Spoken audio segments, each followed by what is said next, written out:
volta com mais um episódio do Êxito Cast e hoje estamos aqui com essas duas convidadas muitíssimo especiais. Bom, eu sou a Vanessa Donina Guirra, sou vice-coordenadora da Câmara Feminina e hoje estou aqui com peso nas costas que eu não posso fazer nada de errado porque estou com a presença da nossa coordenadora, Nayara. Nayara Mota, mas antes de apresentar, calma que eu tenho que fazer um parênteses. Sim. Êxito. Estamos aqui, mulheres de pesos, com histórias poderosas. Então, você que está assistindo a gente e quer fazer parte aqui dessa mesa, quer vir conversar, contar essa história, aprender, fazer network, faça parte do Instituto Êxito.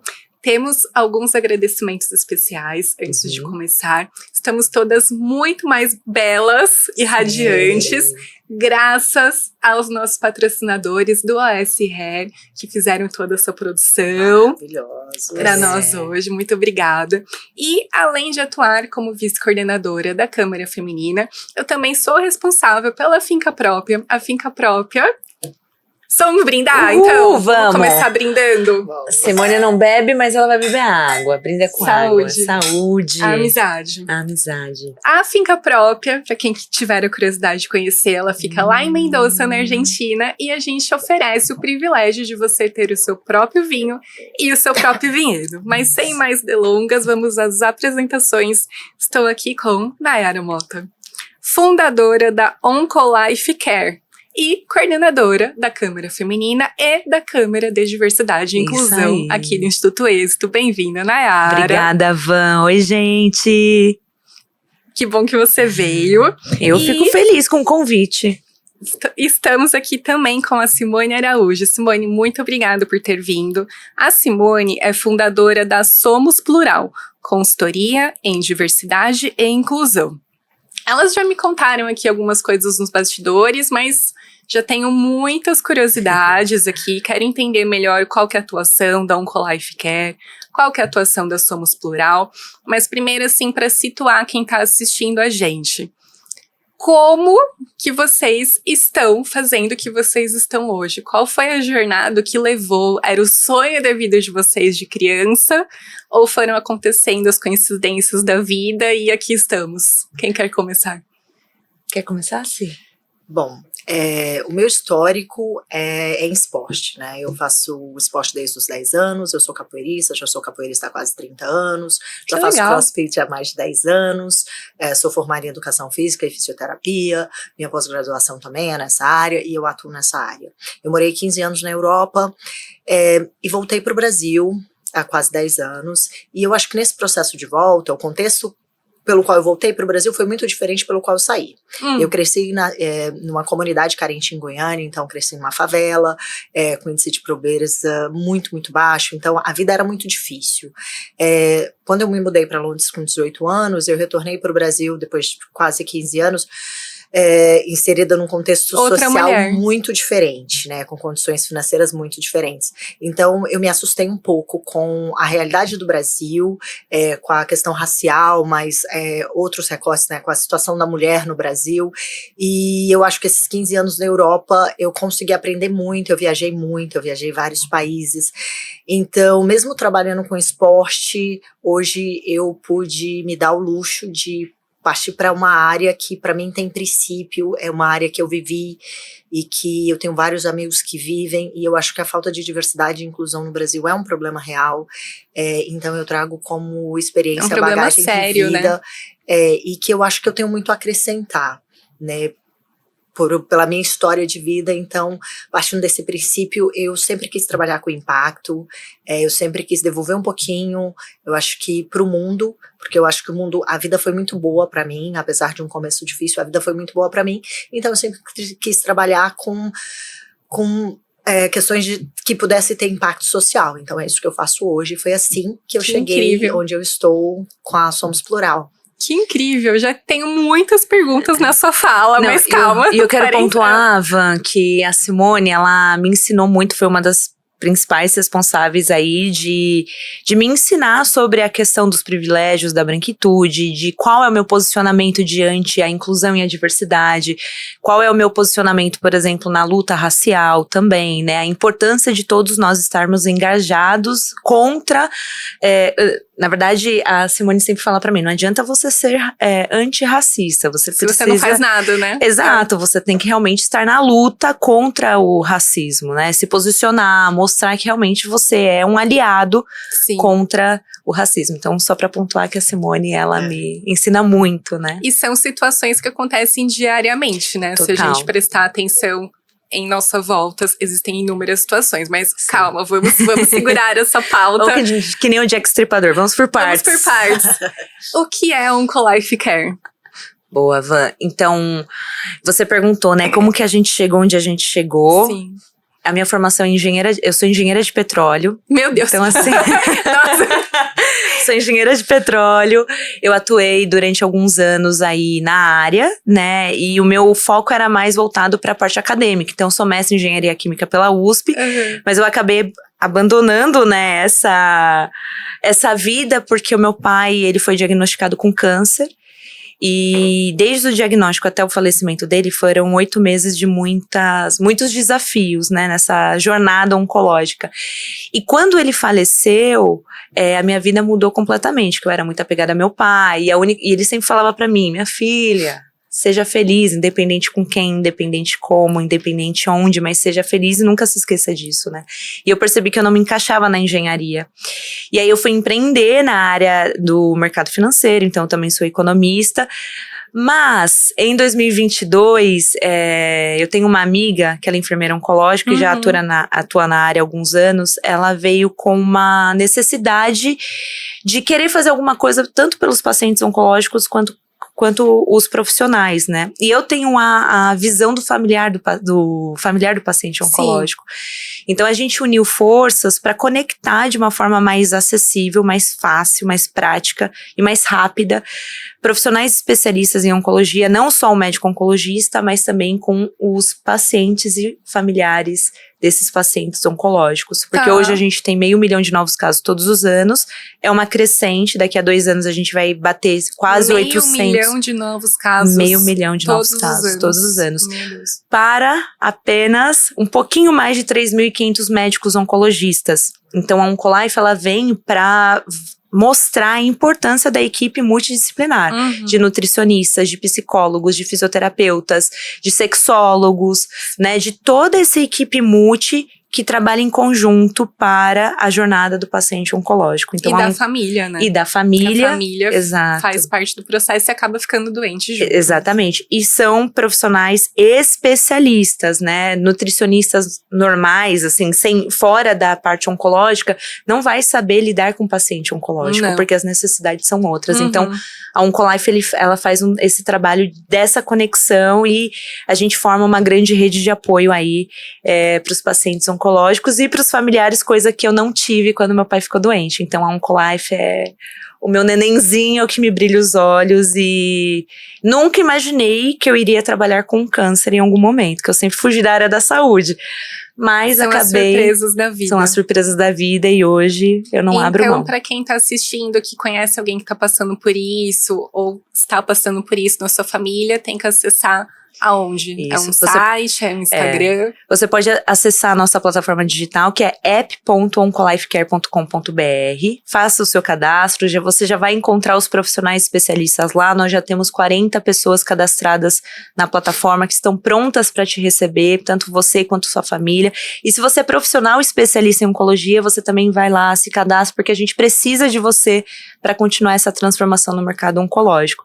E se você tá ali, né, passando por essa jornada oncológica ou conhece alguém que está, a gente também tem um podcast que se chama Câncer Sem Tabu e que o próprio nome já diz, a gente quebra os tabus do câncer, né? E me ajudou muito a superar todo o processo de luto com o meu pai, as crenças que eu tinha em relação ao câncer, né? Sim. A jornada oncológica, ela é solitária, mas não precisa ser assim.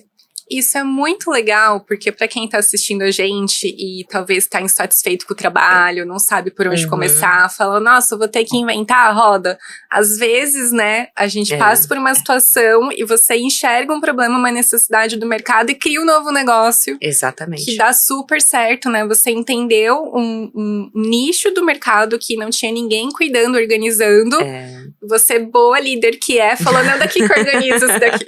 E você começou a organizar transformar o mercado de médicos e de pacientes. Isso, né? Não só médicos, mas Todos os profissionais de saúde isso. que atuam nessa área. Exato. Que é uma área que tá super em voga e eu gosto muito, até fazendo um parênteses, eu adoro ver documentário que fala disso, adoro. Que aí é a maquiagem, né, tem vários fatores, né. Sim. A maquiagem, a comida, né, são diversos fatores para a população estar doente do jeito que a gente está. Exatamente. Não só doente de saúde, mas doente psicologicamente, né, porque aí eu Uhum. acho que isso leva pro ponto que se começou a falar das situações de racismo, né? Porque o porquê que a gente passa por isso, né? É a história cultural?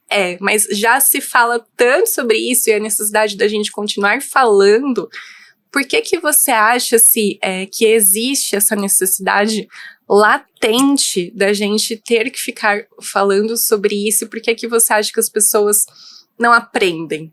Porque, assim, é uma coisa que não dá pra acreditar que em 2024 ainda existem situações como essa, né? Eu acho que, assim, tem se falado muito de letramento racial. Excelente. E letramento racial é o caminho para a gente entender a nossa própria história. A partir do momento que a gente entende a história, a gente entende o momento que a gente vive hoje. Só que essa história tem que ser contada por outras pessoas, no sentido de que, se você tem o Brasil, ele tem um histórico extremamente racista. O Brasil recebeu mais escravos do que qualquer outra parte do mundo. Hoje nós temos a segunda maior população de pretos no mundo. Então, assim, primeiro é a Nigéria e depois o Brasil. Chega mais perto do microfone para as pessoas ouvirem bem o que você está falando. Melhor essa história. Primeiro Nigéria, segundo o Brasil. Então, assim, hoje no Brasil, né, segundo o levantamento do IBGE, nós somos 56% de pessoas não brancas. Dentro desses grupos de pessoas negras, você coloca os pardos, né, são autodeclarações de pardos, pessoas pretas. A população negra no Brasil hoje, ela soma em torno, pretos retintos, em torno de 9%. Certo. E quando você volta lá na história, você percebe que existem leis, existiam políticas no intuito de, primeiro, o Brasil foi o país que mais manteve escravidão por maior tempo no mundo. Então, nós fomos o último país a eliminar a prática. Certo. Né? Então, se você pegar a lei 1888, foi quando, né, a Lei Áurea foi assinada, e assim se declarou o fim da escravidão, junto com ela foram criadas leis. Essas leis foram escritas que impediam a inserção das pessoas pretas na sociedade. Então, essas pessoas consideradas livres, elas foram colocadas à margem da população. Nesse mesmo tempo, você tem uma imigração europeia que começa a ser estimulada. Isso tudo muito intencionado, documentado, com a intenção de um clareamento do Brasil. Então, você tinha mão de obra no Brasil naquele momento, mas se optaram por trazer mão de obra europeia. Por quê? Porque naquela época, pessoas recém-libertadas, né, pessoas que foram colocadas em situação de escravidão, elas não eram permitido que elas tivessem trabalhos remunerados naquela época. Então, os europeus vêm, e assim, gente, é importante ressaltar que em nenhum momento se diz que os europeus brancos que foram trazidos naquela época não trabalharam muito pesado. Trabalharam pesado, mas tinham trabalho remunerado. E eles tiveram oportunidade de trabalho. Oportunidades. Então, assim, ninguém está falando, quando, né, a gente entra em assuntos complexos de mérito e tudo, é você ter um grupo da população, que naquela época se somava quase 40% da população, que foram totalmente marginalizados, que não podiam ser remunerados pelos seus trabalhos, que eram mandados para a guerra, assim como o Brasil conseguiu ganhar a Guerra do Paraguai dessa forma, que eram acusados de crime de vadiagem simplesmente por estarem sentados numa rua onde não podiam receber pelo seu trabalho, então não tinham trabalho. Então, assim, foram criadas leis, né, que fizeram com que a população preta fosse totalmente marginalizada. Essas leis foram reforçadas ao longo do tempo. Sim. Até em torno de 79, capoeira era proibido, religiões de matrizes africanas eram proibidos.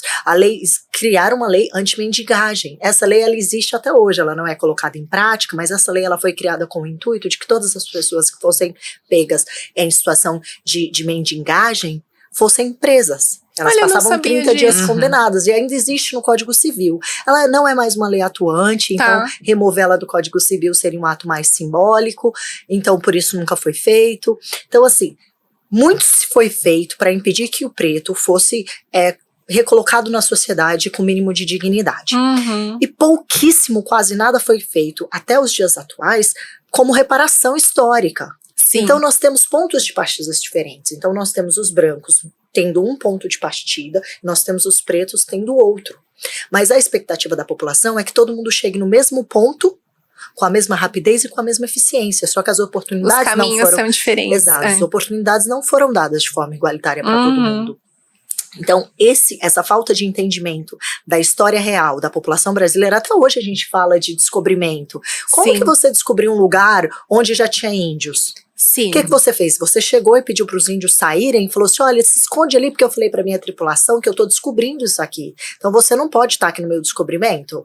E assim, a gente usa a teoria... As oportunidades foram criadas barreiras para todos eles terem oportunidades, né? Exatamente. Todos esses povos, então, sim. se você negou oportunidade aos pretos, aos povos originários, né, que são os índios, você espera que hoje todo mundo tenha a mesma qualificação, todo mundo tenha a mesma capacidade, não tem como. Você não pode colocar uma girafa e um macaco para escalar uma árvore e esperar que os dois vão fazer o mesmo trabalho. Com certeza. Então, essa falta de letramento, essa falta de conhecimento histórico, de entender como a população preta sofreu com as leis, sofreu com a sociedade brasileira, desde que os primeiros navios negreiros chegaram aqui. Sim. Né? Desde 1888, quando a Lei Áurea foi assinada, e tudo que foi feito de lá até hoje, você esperar que um preto e um branco tenham exatamente a mesma oportunidade, que é isso que é esperado, não conhecer a história, falta de letramento racial faz com que a gente tenha que voltar em algo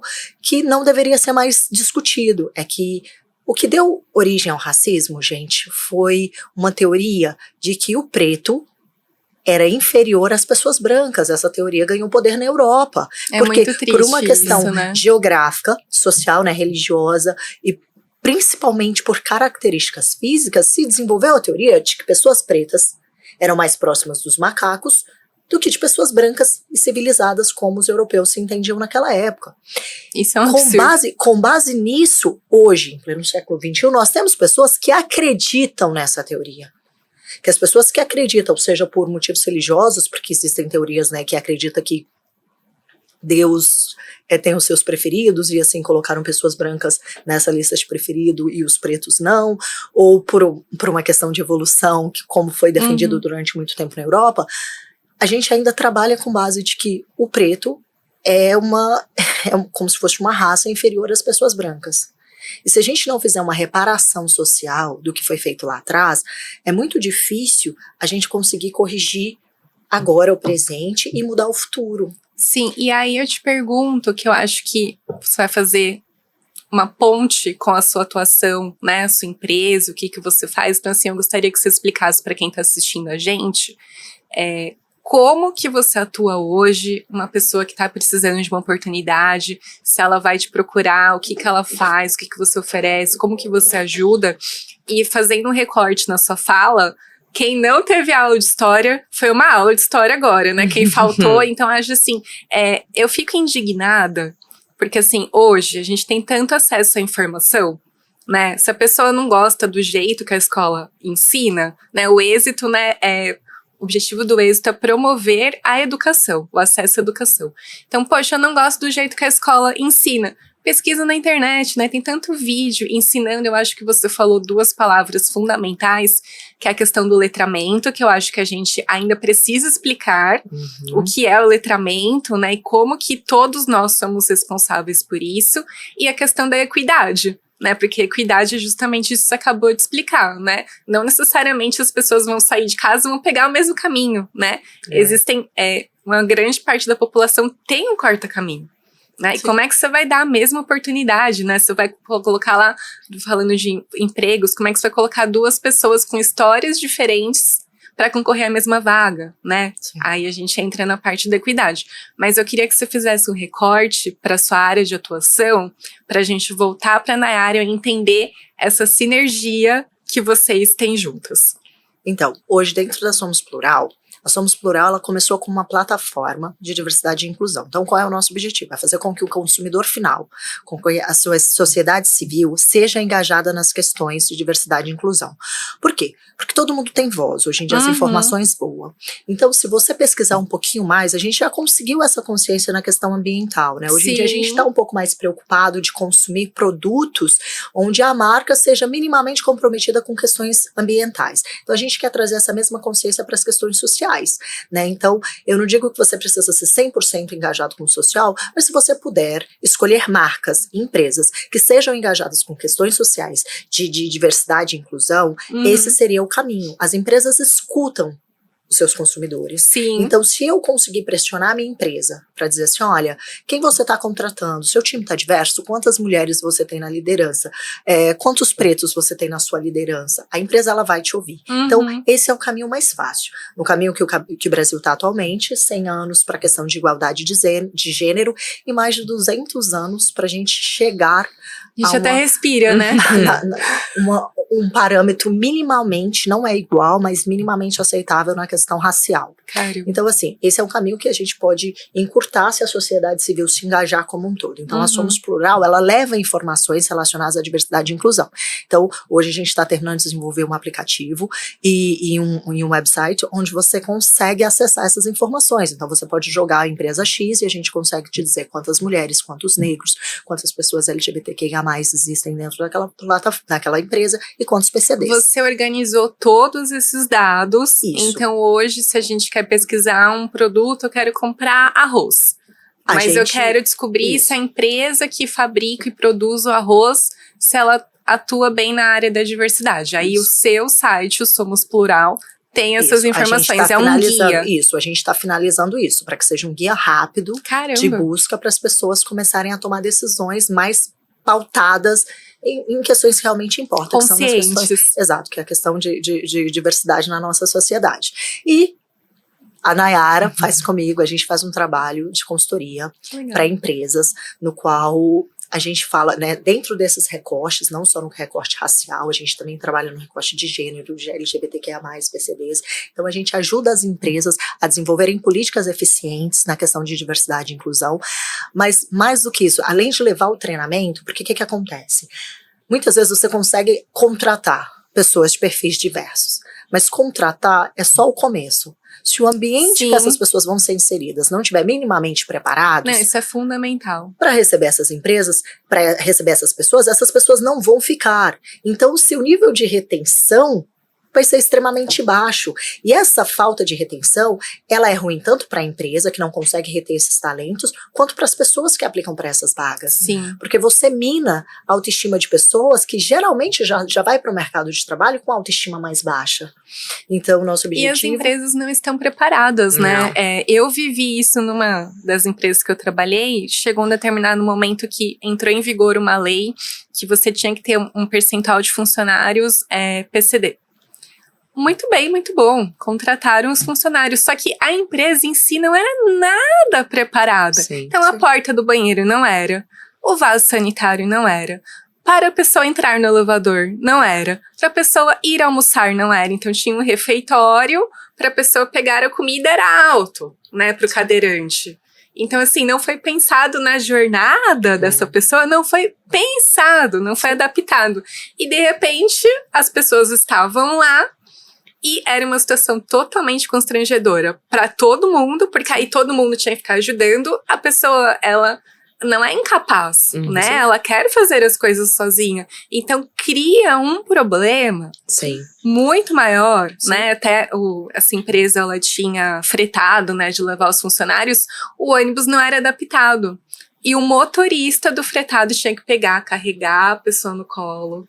Colocar. E querendo ou não, gente, isso são tantas situações, né? Isso pra pessoa também é uma forma dela acabar com a autoestima dela, né? Total.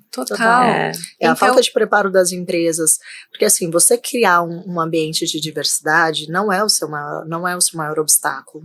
Ele é um obstáculo, porque hoje encontrar esses perfis diversos é muito difícil. Né, gente, é real, o LinkedIn não apresenta perfis de pessoas pretas, por exemplo. Isso é real.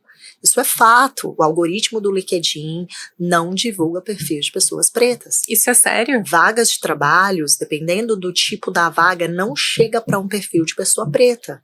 Mas o LinkedIn também tem esse problema com a questão de gênero, né? Já foi testado. Mas vocês já perguntaram isso pro LinkedIn, isso é um fato concreto? Não. Assim, você não procura perfil de pessoas pretas no LinkedIn. Ele não chega pra mim, ele não chega pra nenhum profissional. Assim, chega pouquíssimos. Certo. E não é onde você vai encontrar os perfis de pessoas pretas. Então, hoje, quando uma empresa tenta contratar, né, pautado na questão racial, a maior dificuldade dela é essa, né? Como que eu vou chegar nesse perfil? Onde eu vou chegar com essas pessoas, né? Certo. Então, assim, isso é a rede social como um todo, gente. As redes sociais, elas têm algoritmos que não favorecem pessoas pretas. Eu posso falar do LinkedIn, eu posso falar do Instagram, mas isso é um assunto que é pautado muitas vezes por várias pessoas. Então, assim, você vai ter essa dificuldade de chegar nesse perfil, vai ser o seu primeiro ponto. Mas uma vez que você chega nele, essas pessoas não se sentem representadas, não se sentem bem recebidas, não se sentem à vontade. Pertencentes. Exato. E aí, essa que é a questão. A inclusão dessas pessoas é extremamente importante. Então, se eu quero desenvolver o meu potencial máximo e mostrar o que eu sei fazer da melhor forma, eu preciso estar minimamente segura. Sim. No meu ambiente de trabalho. Se eu não tiver confiante. esse ambiente seguro, esse ambiente acolhedor, eu não vou ter confiança ali. Eu não vou ter autoestima, não vou conseguir performar de forma esperada. E aí vamos falar, se você é uma pessoa branca, né, dentro do seu privilégio branco, você vai encontrar esse ambiente. Então você tem uma pessoa, um PCD, ou você tem uma pessoa preta que não se sente bem acolhido naquele lugar, então por outro lado você tem uma pessoa branca que é extremamente bem recebida e que se sente bem, ela vai poder mostrar o potencial dela. Então aí já começa a comparação. Então a gente vive nesse limbo de comparar as pessoas sem dar a mesma oportunidade. Então a gente quer que todo mundo performa da mesma igual, mas as oportunidades não são iguais e continuam não sendo. Então, a questão da diversidade e inclusão, ela passa por vários processos. Não é só eu ter um perfil diverso, mas é eu adequar o meu ambiente de trabalho, como você acabou de falar, para receber essas pessoas. Para que essas pessoas possam desenvolver seu potencial máximo. Então, quem está assistindo a gente hoje, tem a sua empresa, pode te procurar e você vai também ensinar como a empresa se prepara para isso? Sim. Você também faz esse trabalho? A gente faz o trabalho com a empresa. Hoje a gente não tem, né? Já foi até discutido com a Faculdade Zumbi dos Palmares, né, em futuramente desenvolver uma plataforma onde os profissionais pretos vão poder se cadastrar, vão poder, e aí a gente vai conseguir fazer essa conexão entre vagas de trabalho e esses profissionais.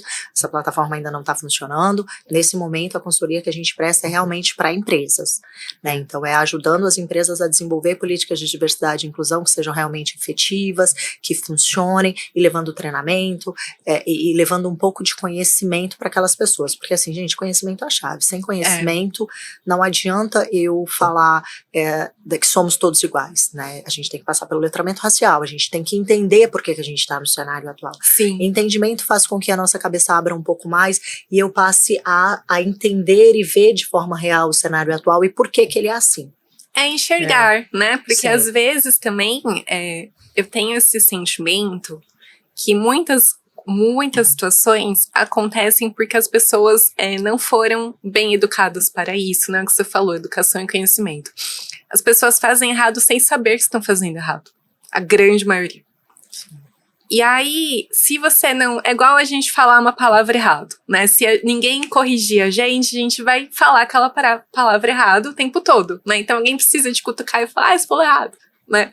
Sim. Então acho que esse trabalho é fundamental, né? Para a população, é um trabalho de formiguinha, mas eu tenho certeza, isso é muito importante. Estou muito feliz que vocês vieram aqui hoje, porque é uma necessidade.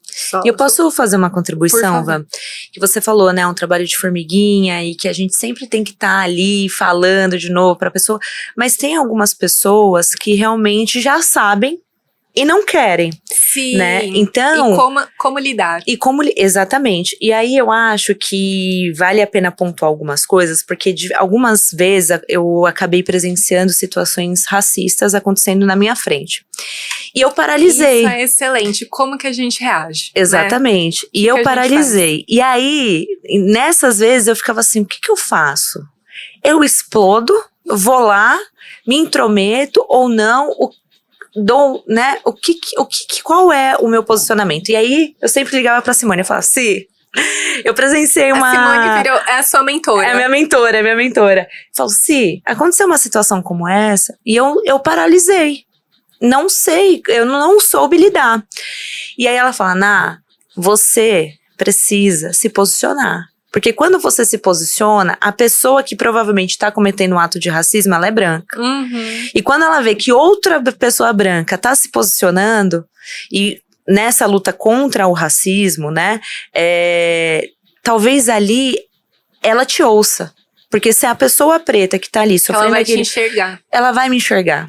Porque ela não vai enxergar outras pessoas que não sejam que ela acha que não seja do mesmo nível que ela. Então, eu aprendi, não é fácil, porque a gente tem o pacto da branquitude, que a gente foi, diante de tudo isso que a Simone trouxe, a gente tem o nosso pacto de que branco acolhe branco, branco protege branco. Então, a gente vive, sim, numa bolha e que a gente precisa furar essa bolha, né? E é o que a Câmara da Diversidade e Inclusão, por exemplo, trabalha fielmente para educar que nós precisamos furar a bolha, nós precisamos criar oportunidades para as pessoas e que meritocracia não existe no Brasil, né? Então, a minha lição disso tudo foi que quando acontece um ato de racismo, a Simone fala, às vezes o racista, ele não quer aprender. Ele sabe o que ele tá fazendo. Ele sabe o que ele tá fazendo. Só que, ainda assim, é importante nós, como pessoas brancas, se posicionarmos nessa luta contra o racismo. Porque as pessoas pretas, elas já estão cansadas de falar sempre a mesma coisa, né? E, honestamente, a gente também já tá cansado. Mas a gente ainda é visto... ouvido. São praticamente 300 anos, né? Que exatamente. Então, nós, como pessoas brancas, seja você empresário, seja você um funcionário de uma empresa, a gente precisa, sim, se posicionar nessa luta contra o racismo. E como a Simone fala, né? Não é só ser contra o racismo, a gente precisa ser antirracista. Sim. A gente precisa olhar para aquela pessoa que está cometendo o ato e não é nem questionar, mas falar pra ela que aquilo tá errado e que aquilo é inegociável pra gente. Porque só assim a gente realmente, de fato, vai conseguir fazer alguma diferença. Só vou acrescentar uma coisa, porque assim, gente, a gente sempre associa uma pessoa racista, machista, homofóbica com uma pessoa raivosa, com uma pessoa agressiva. Não é. Muitas vezes é um amigo, é alguém da família que com outros grupos, com outras pessoas, é extremamente amigável, extremamente gentil. Vamos dar um exemplo, então, para quem tá assistindo a gente, assim, um exemplo prático que aconteceu na vida de vocês e para as pessoas entenderem que isso é um ato de racismo, seja na fala, na atitude, para a gente aterrizar melhor isso, para as pessoas entenderem. Tá. Na minha situação, a gente tem muitos amigos em comum, e quando é seu amigo, você vai confiar no que a pessoa tá falando, né? Você acredita no que ela tá falando. Então, com amigo, com família, a gente pega mais leve, né? A gente não, como que fala? A gente não é tão exigente. A gente não é tão exigente. É isso. Então, em algum momento, eu convidei essa amiga pra viajar comigo, enfim, e durante o passeio, tinha pessoas pretas ali ao redor e tudo mais. E essa pessoa simplesmente olhou pra cara de uma das pessoas pretas. Não, a gente não conhecia. Certo.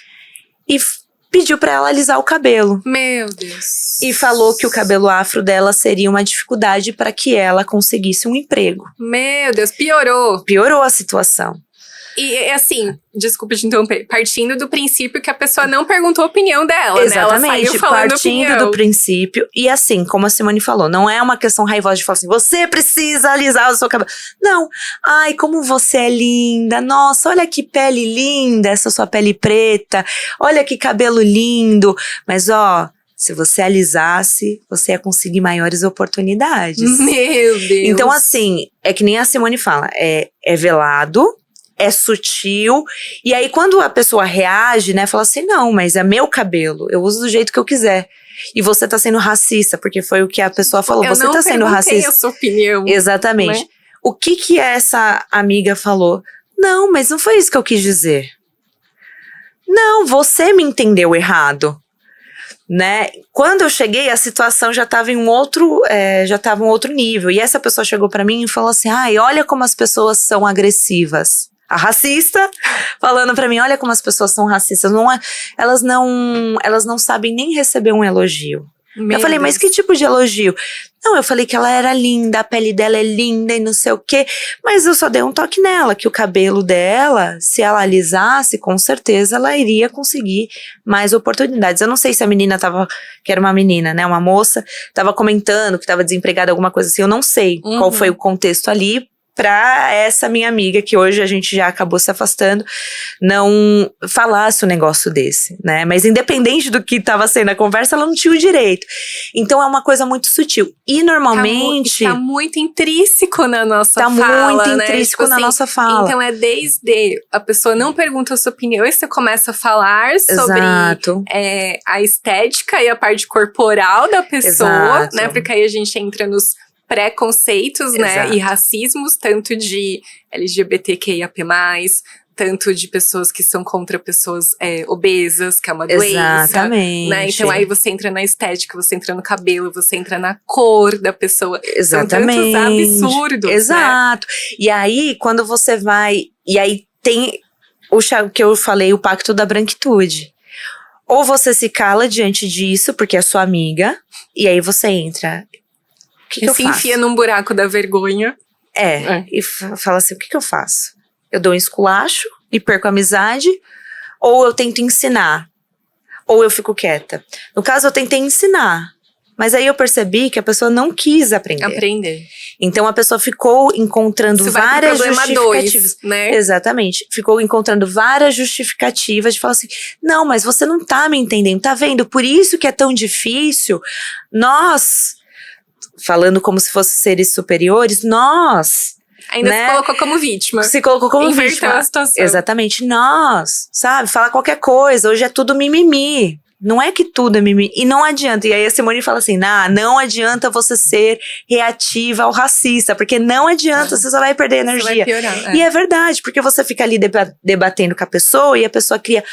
N situações, fala assim, não, você que não tá me entendendo certo. Ela não vai ouvir. Exato. E aí nós, com um outro nível de consciência, né, aí a gente tem esse poder de escolha. Sim. O que faz sentido pra gente?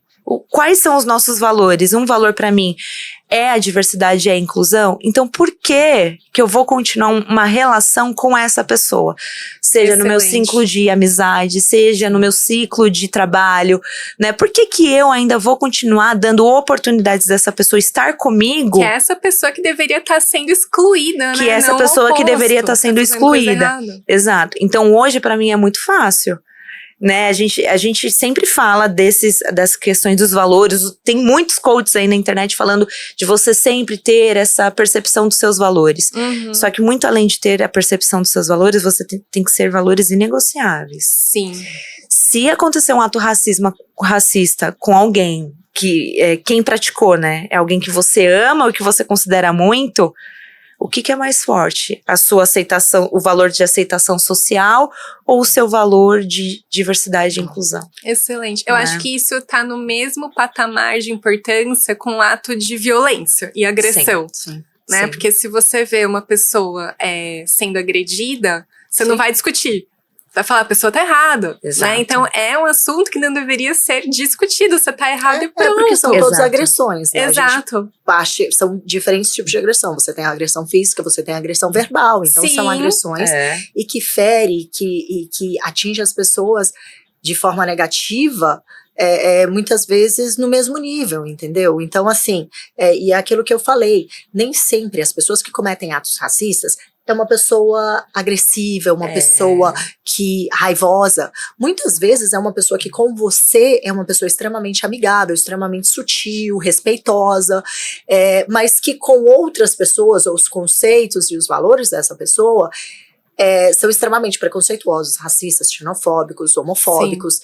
Então assim, esse posicionamento nem sempre ele é difícil, mas é o que eu digo para Ná. Então, assim, a maioria das pessoas, elas têm atitudes racistas, mas que entendem e tentam aprender. Com o racista, geralmente ele é uma pessoa muito consciente, as atitudes dele são muito conscientes. Então não adianta, que ele não tem aquilo como um conceito que não tenha valor. Não, ele é uma pessoa. A pessoa que é homofóbica, ela sabe que ela é homofóbica. A pessoa que é racista, que é machista, ela sabe de tudo isso. Então, com essas pessoas, dificilmente você vai conseguir argumentar e trazer o outro ponto de vista e tentar mostrar para essa pessoa como o ponto de vista dela tá disturbado.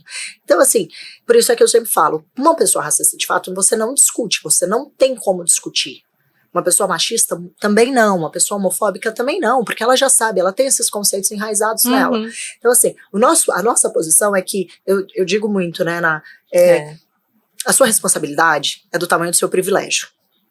Só pensa nisso, quanto de privilégio eu tenho dentro de uma sociedade que eu estou inserida, e aí aquele tamanho de privilégio que você tem é o tamanho da sua responsabilidade para as questões sociais. E isso impacta em outra, é uma consequência da parte da questão corporativa, né? Porque aí o ato de racismo, ele leva ao assédio moral. Ô Van, só pra pontuar uma coisa, que tem uma coisa também que a gente precisa considerar, de por que é tão difícil a gente também se posicionar. Porque no caso desse exemplo que eu dei com a amiga, nesse caso, outros amigos em comuns começaram a dizer, mas por que ela é uma pessoa tão boa? Que daí entra o que a Simone falou, que às vezes no grupo, essa pessoa é respeitosa, essa pessoa é agradável, essa pessoa, sabe, é uma pessoa fácil de lidar. Não anula, né, ela ser uma pessoa educada, ela ser racista. E aí, aquela comunidade acaba negligenciando aquele ato, protegendo aquela pessoa e ainda tornando ela ainda mais colocando ela ainda mais nessa posição de vítima. E aí fica ainda mais difícil de você conseguir mostrar o que aquela pessoa fez errado. E aí eu volto a dizer, por isso que é tão importante você escolher as pessoas que estão ao seu redor. Excelente. Então hoje eu tenho muita sorte de ter amigos de longa data que têm essa consciência racial muito desperta, né? Eles têm esse olhar despertado para essas questões. Então, eu não tenho muitos problemas com isso. Mas aí você entra na pauta corporativa. Na pauta corporativa é um grande desafio. Que aí não tem como você mudar a sua roda de pessoas, porque pode ser ali na sua equipe. Exato. Mas nós, como empresa, nós podemos escolher de quem a gente consome também. Quem excelente. São os nossos parceiros, né? Se a gente sabe que é um parceiro que já teve algum problema anterior, por que a gente vai fazer parceria com esse? Por que a gente não pode, por exemplo, criar oportunidades para empresas que têm pessoas pretas, em sua maioria, ou mulheres em cargos de liderança, mulheres pretas em cargos de liderança. Então, o que eu quero dizer é que nós temos escolhas. E quais escolhas nós estamos fazendo? Sim. Né? Sim, eu acho que é isso. A questão da questão social do Brasil, ela está totalmente atrelada, né, a uma questão econômica, né? Então a maior parte da população preta é a população mais pobre, a maior parte da população rica é a população branca. Sim. Então você parte do entendimento que se você está num lugar de poder, se você está num lugar de fala, se você vai ser ouvido, você pode usar essa sua influência para tratar de pautas pouco agradáveis dentro do nosso privilégio, né, que não são tão, mas que você tem esse poder, que você consegue levar essas mensagens. Muitas vezes a pessoa preta, ela é vista como raivosa, como agressiva, como reativa, e hoje em dia essa palavra que eu odeio, que é essa questão do mimimi, que eu acho que é uma pobreza de argumento que eu nem considero, mas quando a pessoa branca fala, as pessoas param. Então, se você reparar, teve vários casos onde uma pauta foi tratada por uma pessoa negra e foi considerado como reativa, como raivosa, como mimimi, como vitimismo. Uma pessoa branca levanta a mesma pauta e todo mundo fala, olha, que lindo. Tem muitos estudos a de pessoa, caso disso, né? Muitos, a internet tem muitos. quase sempre. Eles falam, cara, mas a pessoa trouxe essa mesma pauta, foi taxada dessa forma. E aí uma mulher branca trouxe desde a pauta. Desde a questão homem, mulher branca. Aí você vai, né, rebaixando. Então, assim, você vai entrando nos problemas, né? Aí você faz homem, mulher branca. Ou o cara vai ouvir o homem branco. Aí, mulher branca, mulher preta. A mulher branca. A mulher porque branca. É a estrutura de poder, né? Nós vivemos numa pirâmide. Então, dentro dessa pirâmide, todo mundo ocupa um lugar. Sim. E esse lugar te dá, assim, lugar de fala ou não. Então, é por isso que, na minha opinião, a questão racial, a questão dos grupos de minoria, as pessoas brancas têm um papel fundamental nessa luta, porque são pessoas que vão ser ouvidas. São pessoas que, quando falam, todo mundo respeita, todo mundo analisa e fala. Então, isso são vieses, né? Isso aí são vieses inconscientes que todo mundo tem. Então, mas esses vieses faz com que você tenha esse poder de chegar em alguns lugares que eu não tenho. Por isso que essa frase, né, não é o meu lugar de fala, não, é sim o seu lugar de fala. Sim, é de todos nós. De todos nós, né, a Simone sempre fala, eu não sou muito fã dessa frase, não é o meu lugar de falar, né, assim. E também não é, porque eu vejo muita gente com grande potencial de interferir em certas decisões, e que fala, não vou, não é meu lugar de fala. Porque daí tem a questão do cancelamento nas mídias sociais também. Sim. Das pessoas. E da politicagem, da politicagem, da broderagem, de falar assim, não vou me envolver, porque eu não sei falar sobre, eu tenho medo de falar sobre, e se eu falar alguma coisa errada, vão me cancelar. E aí fica ruim pra mim, pra minha marca, pros meus apoiadores, vou perder patrocínio, não sei o quê. Então eu prefiro ficar quieto. Esse é um excelente... Né? E aí, não, um excelente pauta. Exato, e assim, não, você precisa se posicionar. Então hoje a gente vê que tem muitas marcas grandes que têm se posicionado de forma efetiva. Então o Neymar, ele cometeu um ato racista e a Nike foi lá e cancelou o contrato com ele. Eu achei excelente, porque mostra o posicionamento da marca. Sem dó. Sem dó. Fez errado, tchau. Fez errado, tchau, né? E quantas marcas também agora estão olhando pro Vini Júnior de uma outra forma, né? De falar, não, o cara foi vaiado por um estádio inteiro. Eu não consigo nem imaginar como que foi isso pra ele, né? E ver marcas apoiando o cara, segurando a mão do cara, você fala, então essa marca eu confio. E aí vem uma coisa da Somos Plural que é muito legal. Então, se essa marca apoiou o Vini Júnior, mas tá quebrando contratos com racistas, então eu quero apoiar essa marca, eu quero consumir dessa marca. Consumir dessa marca. Exato, exatamente. E eu acho que quando as pessoas entenderem esse poder,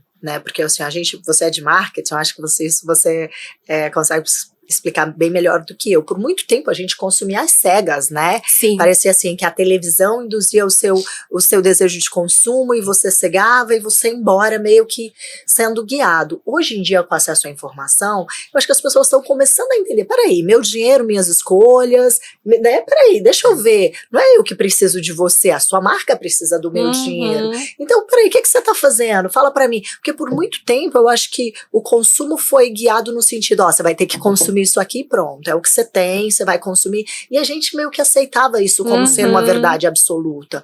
Então acho que assim, com o poder das redes sociais, exato, as mídias, ela trouxe eu acho que um túnel, assim, uma luz no fim do túnel que as pessoas entendem um pouquinho mais, assim, tipo, cara, o que eu tô consumindo? Peraí, poxa, a gente tá falando de mudança climática, eu vou consumir uma empresa que, poxa, pega o esgoto dela e joga todo no mar, sabe, peraí. Ou numa comunidade. Sabe, tipo, como é que eu tô me posicionando, né? A gente teve os casos que envolveram o Carrefour, né? Sim. No Dia da Consciência Negra, peraí, mas a empresa é terceirizada, mas você não sabe quem é a sua terceirizada, você não sabe quem você tá contratando, você não saber quem é a sua terceirizada, não te exime da culpa. Exato. Então, assim, o Carrefour é uma marca que a maioria das pessoas que compram são pessoas de classe C e D. Sim. Né? Então, de repente, você tem uma marca que contrata uma empresa que teve uma época que foi campeã em situações de racismo e de tudo que deu errado aconteceu naquela empresa. Exatamente. Então, assim, hoje em dia eu acho que assim, as pessoas precisam tomar responsabilidade. Então, assim, eu tenho um pouco de privilégio, mas eu preciso me posicionar também. Eu tenho muito privilégio, peraí, eu vou falar. Eu vou me posicionar. Então, assim, eu acho muito legal quando a Nayara me convidou para fazer parte da Câmara Feminina, eu falei para ela, eu falei assim, eu vou, porque assim, dentro de todos esses conceitos, tem uma parte que ela é muito importante, é como a gente se posiciona, é como a gente traz o nosso letramento, o cuidado em falar. Então, quando eu acho que a Djamila lá atrás falou do lugar de fala, hoje essa frase, ela tem sido muito mal usada, porque na verdade o que ela quis dizer é que quando eu trago experiências próprias, experiências de vida, se eu tô falando da posição da mulher no mercado de trabalho, eu tenho um homem falando sobre isso, é um pouco mais difícil. Ele pode falar de dados, ele pode falar da parte técnica, com certeza, mas é melhor ouvir de uma mulher, né, a experiência dela, né, o que ela passou no mercado de trabalho, assim como uma pessoa preta para falar de racismo. Não é que pessoas brancas não podem falar, elas podem e devem, mas elas se atentam muito mais a dados, né, a visão dela. Eu acho que as pessoas têm medo de falar errado, que é o que a Nayara estava falando, tipo, eu vou defender essa causa e isso vai se voltar contra mim porque eu vou falar alguma coisa errada. Mas aí eu acho que o que a gente tem que incentivar aqui é a defesa da causa, né? Então, assim, viu alguma coisa errada? Fala. Sim. Mas ninguém aqui é dono da verdade, né? Não, ninguém nasceu sabendo, ninguém sabe tudo. E assim, né? O importante é você falar. Se você não sabe, busca aprender. Sim, exato. Faz um letramento racial e entende por que aquilo é errado e por que aquilo te incomodou. Exato. Né? Agora, se você é funcionário de uma empresa, sugere isso para os seus colaboradores. Eles não estão abertos para isso. Então aprende você, faça a sua parte. E dá o exemplo, né? E dá um exemplo. E olha como a gente tem muito poder. Eu e a Nayara, nós fizemos um trabalho de consultoria para Richemont, né? Que é o dono da Montblanc, da Cartier. Então, assim, super luxo, extremamente exclusiva. Sim. E eles estão com um projeto super legal de desenvolver na pauta racial, de trabalhar com essa pauta com adolescentes. E aí o que aconteceu? Essa pauta começou lá atrás com um funcionário questionando o RH do porquê não tinha diversidade dentro da empresa. E ele foi devagarzinho, sem ser agressivo, sem impor, perguntando por que a gente não tem, por que isso tá assim, por que tá acontecendo. Então ele começou a acender algumas luzes, né, de tipo, realmente não tem, realmente vamos começar a olhar para isso. E o questionamento de um funcionário que durou 4 anos ele questionando, sempre que tinha oportunidade, levar ao ponto de que a empresa entendeu, nossa, precisamos fazer alguma coisa, precisamos mudar esse cenário, né? Então é isso. Então, gente, se posicionar nunca é ruim. Nunca é tarde demais. É sempre necessário. No cenário atual do Brasil, nós precisamos disso. E sabe que a Câmara da Diversidade e Inclusão surgiu também por um questionamento, né? Foi? Foi. Eu não sabia, me conta. Porque lá em 2019, quando o Êxito estava começando, o propósito do Êxito era muito claro, ajudar jovens de periferia, né, de escola pública, através da educação de qualidade, que é a nossa plataforma de cursos. E aí, eu estava numa reunião, tava o Janguier, tava todo mundo e tal, e eu vi o flyer do Êxito. Daí eu fiquei assim, eu falei, mas quer se conectar com jovens e adolescentes de escola pública da periferia, mas só tem gente branca aqui, né? Não tô entendendo quem é que vai se sentir representado por isso. E só gente grande, né? A gente tá falando de João Apolinário, a gente tá falando de Carol Pfeiffer, a gente tá falando do Janguier Diniz. Os maiores empresários do Brasil. Né? Isso, na verdade, vai afastar. E aí foi quando eu comecei um questionamento de falar, gente, mas como que vocês se conectam? Porque não tem representatividade, as pessoas... Tinha um negro, que era o Geraldo Rufino, e que na época ele ficava até um pouco branco, ali no meio de tanta gente branca, né? Então, e foi esses questionamentos que aí o Janguier acabou me convidando para fundar a Câmara da Diversidade e Inclusão, porque eles viu a necessidade de que realmente não estava sendo efetivo o que ele estava querendo fazer. As pessoas, de fato, não estavam se sentindo representadas em entrar no instituto, que tem uma pauta social, mas que só tinha gente elitizada, branca e, em sua grande maioria, homens. Então, é bem legal esse exemplo que você usou, porque a Câmara da Diversidade foi dessa forma. Então, até hoje, né, a gente atua aí dentro das periferias justamente para criar essas pontes e oportunidades aí para esses empreendedores. As conexões. Infelizmente, estamos nos minutos finais. Dá pra acreditar, gente. O tempo aqui, ele gira em outra velocidade. Nossa, eu adoraria ficar horas conversando com vocês, porque... é um assunto, ele é tão sério, mas ao mesmo tempo ele é tão gostoso de conversar, porque ele é tão necessário, né? E eu adoro conversar com mulheres inteligentes e aprender e perguntar e como que a gente faz, né? Porque eu acho que hoje aqui quem assistiu entendeu ações práticas do nosso dia a dia, de que se você ver alguém fazendo ou se você até por descuido fizer, você, fiz errado, mas fiz errado porque eu já vi alguém fazendo, porque eu fui ensinado que isso era certo, né? Então, é muito bonito o trabalho de vocês, assim, de verdade, Você que tá aqui no Êxito já vai completar 5 anos. 5 aninhos. Um trabalho diário, né, de catequizar, educar, evangelizar, né, todos os públicos, né, de diferentes histórias, classes sociais. Eu fico muito feliz que vocês já se conhecem, que vocês trabalham juntas, o trabalho maravilhoso que vocês fazem, porque vocês atuam com a transformação, né? Tudo que vocês estão fazendo vai ficar carimbado naquela pessoa que você ensinou pro resto da vida. Então vocês são multiplicadoras, né? E aí aquela pessoa aprendi uma coisa hoje com vocês aqui, eu vou chegar em casa e falar, nossa, nunca tinha pensado nisso. Eu aprendi isso hoje, então vocês vão multiplicando. Então, palavras finais, quem tá assistindo, quem quer se conectar com vocês, como é que vocês podem ajudar? Quer falar, Cí? É como eu falei, né? A nossa responsabilidade é do tamanho do nosso privilégio. Então, todo mundo precisa participar. Eu acho que as pautas sociais no Brasil, elas são sérias e elas precisam avançar. A gente não pode esperar tanto tempo para ver um progresso dentro dessas pautas. Quando a gente fala da pauta racial, a questão racial do Brasil ela é uma questão que mata, né? As pessoas perdem a vida todos os dias no nosso país por condutas que são totalmente enviesadas e baseadas em conceitos extremamente racistas. Isso é muito grave. Então, precisa ser mudado, a gente precisa fazer isso. Se você tem o lugar que você pode falar, que você pode se manifestar, se manifeste. Eu acho que assim, é melhor a gente errar tentando fazer o certo do que achar que você não está errando ficando neutro. Eu ouvi uma vez que a neutralidade é tomar o lugar do mal. Então, para mim é isso, porque você fica neutro enquanto tem várias coisas acontecendo ao seu redor. Então, você acha que a pauta, todas as pautas, né, na questão de gênero, racial, LGBT, PCDs, são pautas de urgências que precisam ser trabalhadas. E, gente, os direitos dos grupos de minorias, eles estão sempre em risco. A gente está sempre vendo alguma lei tentando ser votada. Agora tem essa nova lei da viúva, né, que vai diminuir os direitos, né, da mulher dentro do casamento. É da mulher porque atinge em 99% a mulher.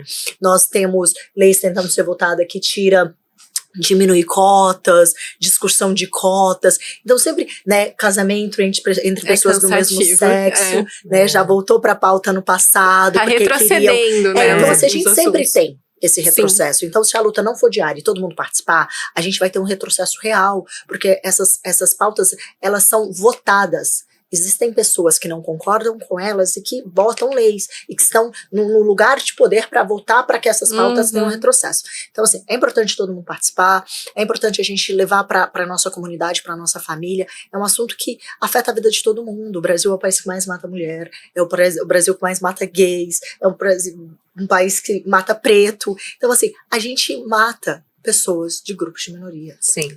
E então, como ficar parado, né? Exato. E as pessoas ainda ficam paradas, e você gente. Ficar parado, você tá concordando com o que isso tá acontecendo. É a mesma então, coisa assim, que você tá vendo uma pessoa que tem um buraco ali, a pessoa vai tropeçar e vai cair, deixa a pessoa tropeçar ali. Exato.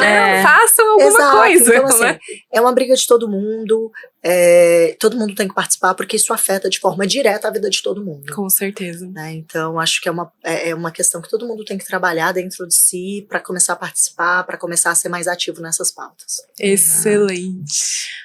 Bom, primeiramente eu gostaria de agradecer você pelo trabalho incrível que você está fazendo aqui na Câmara Feminina.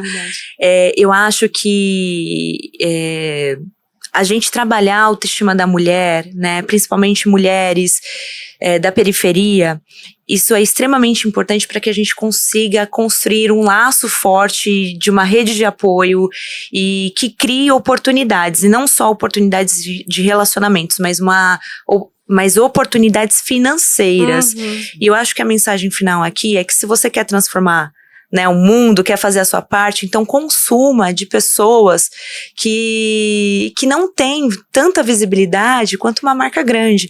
Então eu vou dar um exemplo que, por exemplo, a marca da Oncolife Care é toda feita por mulheres da periferia. Então essa blusa foi feita por mulheres da periferia, o boneca a gente tem também da marca, caneta, tudo foi feito com mulheres da periferia.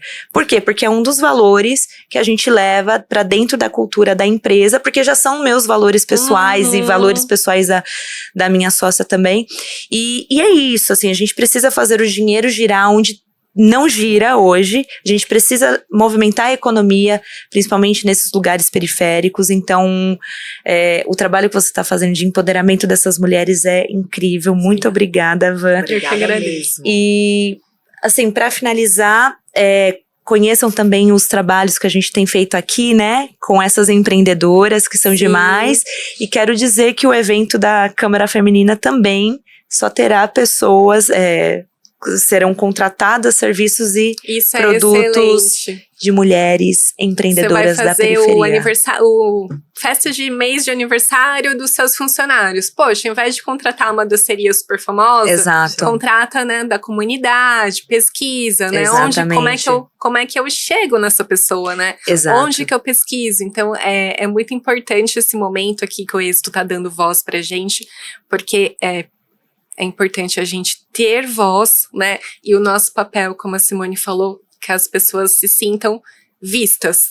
Exato. Né? E reconhecidas e representadas.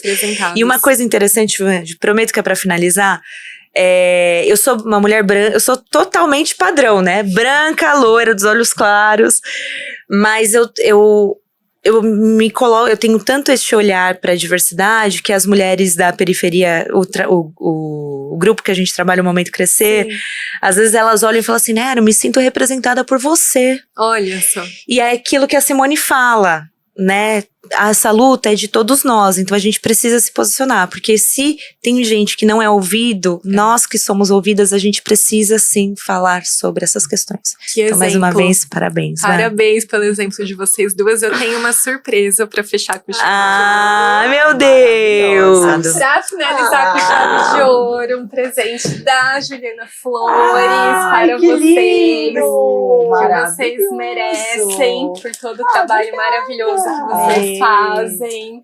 Então eu tô muito feliz de vocês estarem aqui. E nesse clima maravilhoso a gente encerra esse episódio de hoje. Se vocês gostaram, compartilhem. Espero que você que esteja assistindo faça parte aqui do Êxito e venha aqui ensinar pra gente também. Beijo! Tchau, gente.